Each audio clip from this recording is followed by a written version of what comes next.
Blanch मॉनियर की सच्ची और चौंकाने वाली कहानी। A true horror story from France, 19th century. कहानी शुरू होती है 1876 में फ्रांस के एक संभ्रांत परिवार से।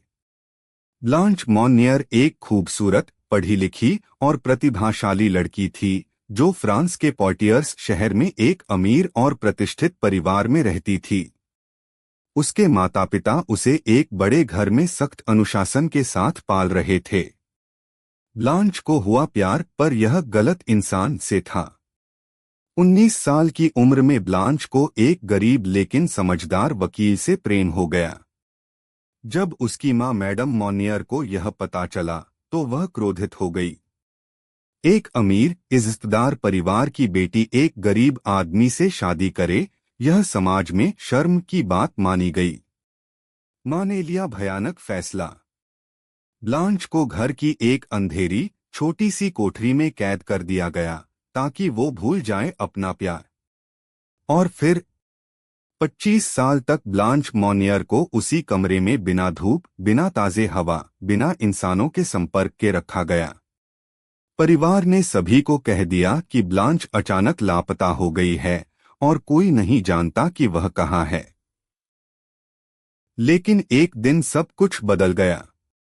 1901 में पुलिस को एक गुमनाम पत्र मिला जिसमें लिखा था, एक महिला को उसके घर में पिछले 25 सालों से कैद कर रखा गया है, गंदगी में, भूख में और अंधेरे में।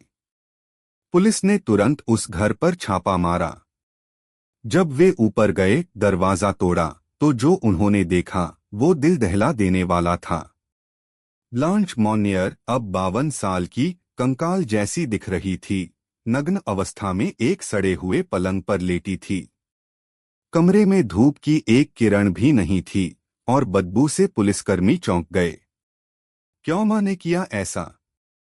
मैडम मॉनियर ने स्वीकार किया कि उसने अपनी बेटी को इसलिए कैद में रखा क्योंकि वह एक गरीब आदमी से शादी करना चाहती थी। समाज की इज्जत को वो सब कुछ समझती थी, इंसानियत से भी ऊपर। ब्लांच की जिंदगी बर्बाद हो चुकी थी।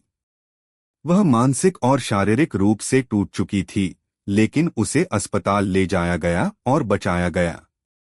उसके भाई मार्सेल को भी दोषी पाया गया। मैडम मॉनियर की मौत। मीडिया में खबर फैल गई। लोगों का गुस्सा उबाल पर था।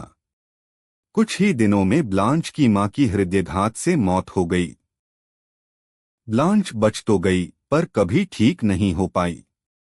उसने बाकी की जिंदगी एक मानसिक अस्पताल में बिताई और 1913 में उसकी मृत्यु हो गई।